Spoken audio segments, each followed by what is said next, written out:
taking a look at some sports, as we always do. London-based equity firm Ethel Partners have become the latest bidder for Chelsea, submitting an offer in excess of £2 billion. According to sources, the proposal includes an immediate £50 million investment to guard against the club becoming insolvent as it continues to operate under a strict license following the UK government's decision to sanction its owner, Roman Abramovich, over his alleged ties to Russian President Vladimir Putin.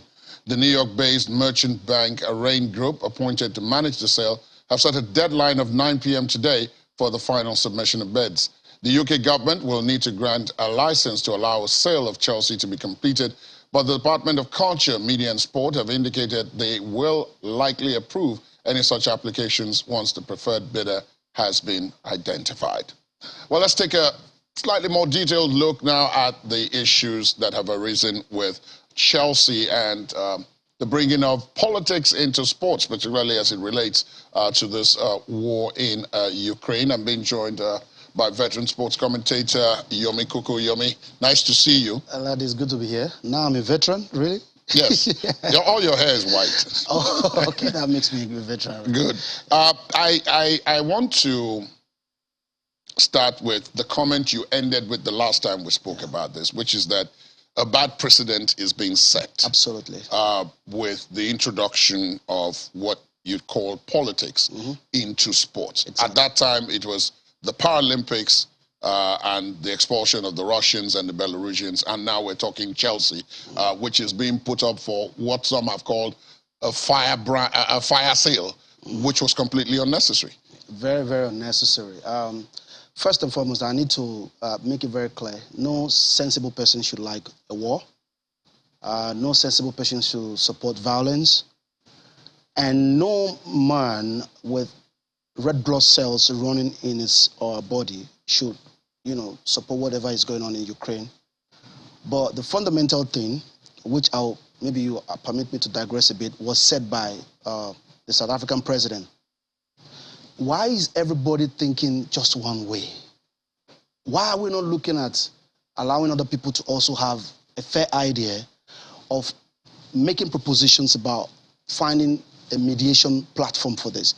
Why is everybody so concerned about Ukraine and Russia? Is because of the nuclear armed, that they've got, arsenal that they've got, both nations. But now when you look at it basically, everything the allied countries or forces or NATO countries we're talking about that they have alleged Putin of being exactly what they're doing now.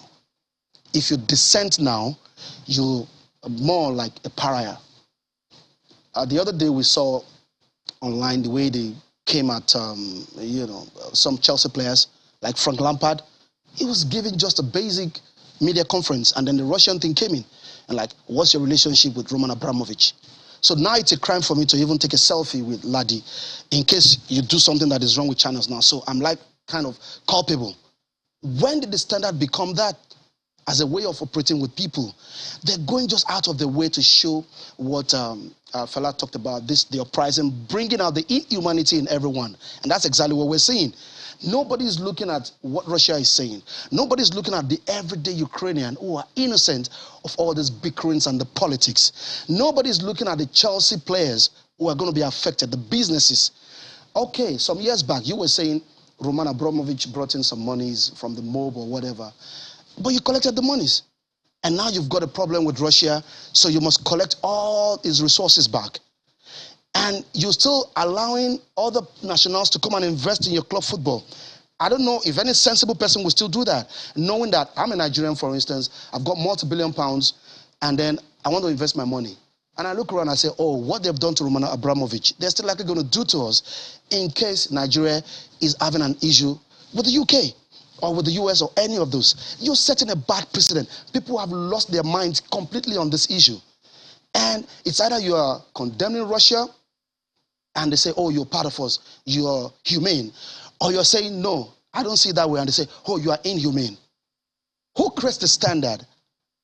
Who is telling us how to behave? And you telling us how to behave, what have you done in the past? The records are there. We're seeing it. And then you go coin some words, cancel culture, whatabouting. All those things are meant to impugn on the integrity of critical thinking, which has been the hallmark of a civil society, which they are already abandoning. And nobody is telling them. And people say, oh, you have to be careful what you say. What am I going to be careful for? I drove myself all the way down here. Who tells you? It's a privilege to be here.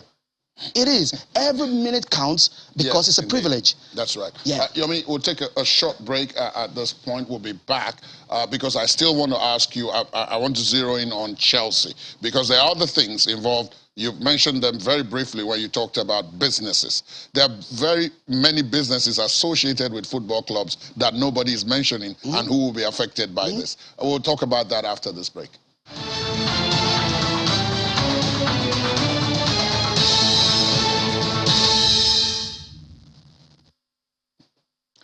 All right, thanks for staying tuned. We're back, and we're talking Chelsea and the sanctions against it with Yomi Kuku, who is here in the studio. Yomi, before the break, we were talking about the associated business. I know you mentioned the players, for example, but there are also other businesses that are directly related.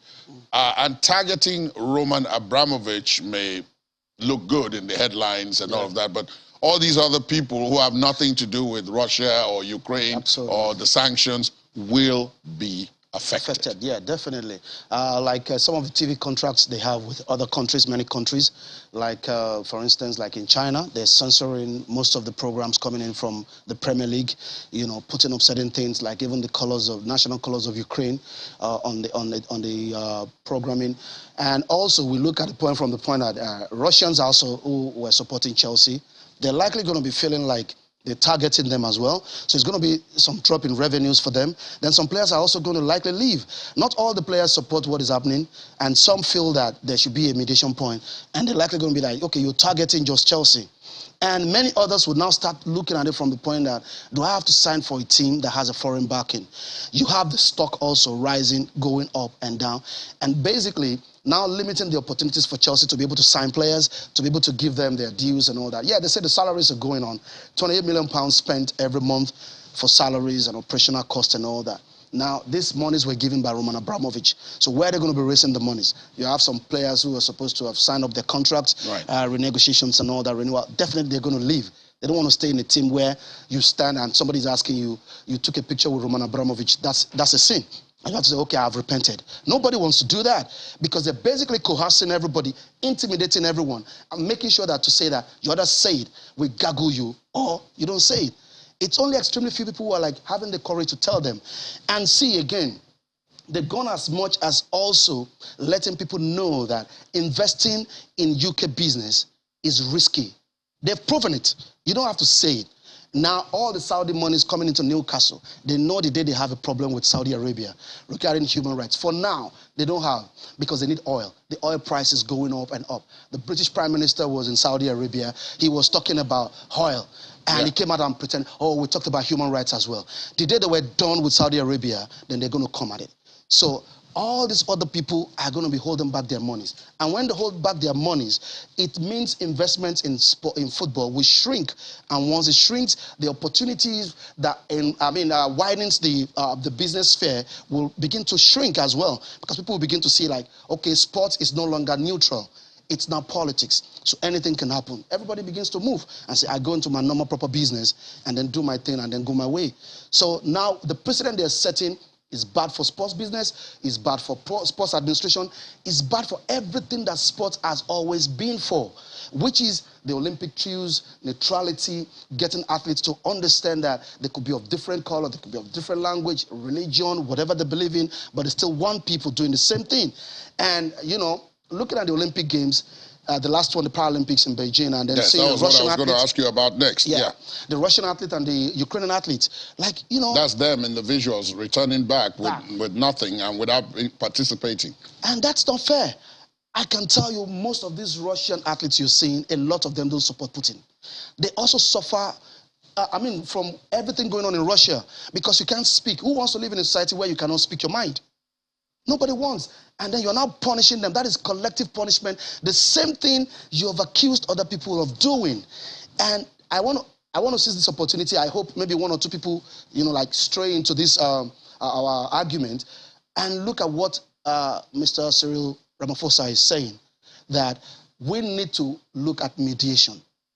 That is the next step. Everybody's supplying Ukraine weapons. Everybody's supplying Russia weapons. They are the ones escalating this.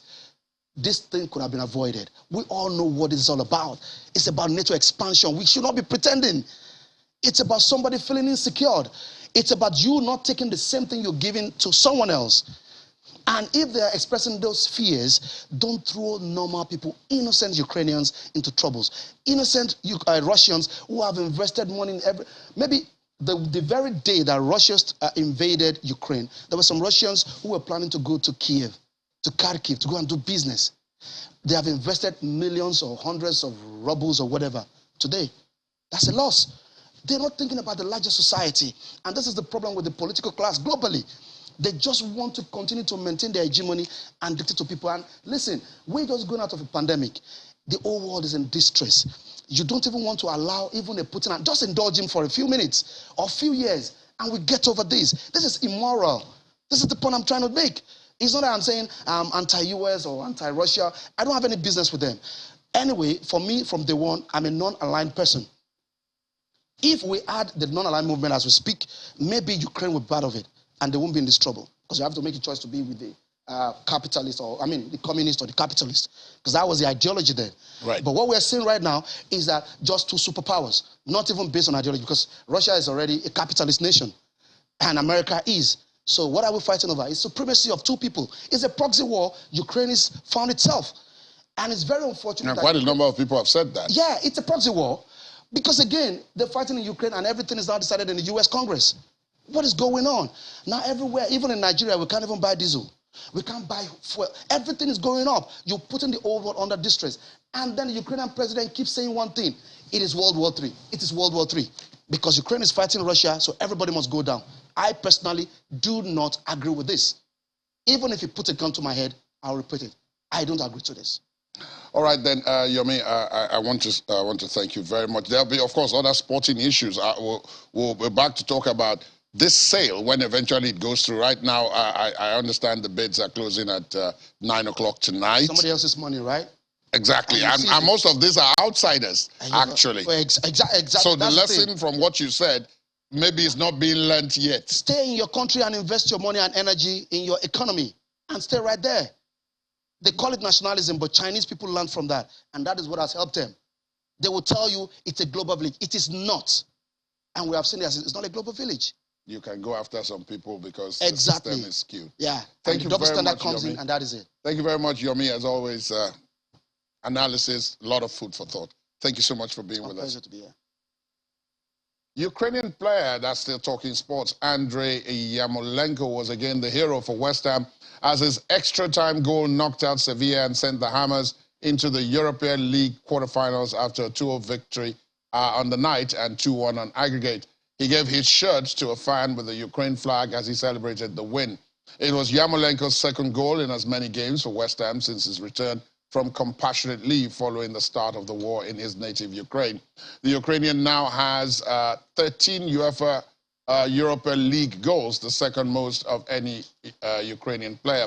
Yarmolenko had been granted compassionate leave after Russia's invasion of Ukraine and missed West Ham's 1-0 loss in the first leg in Spain due to illness.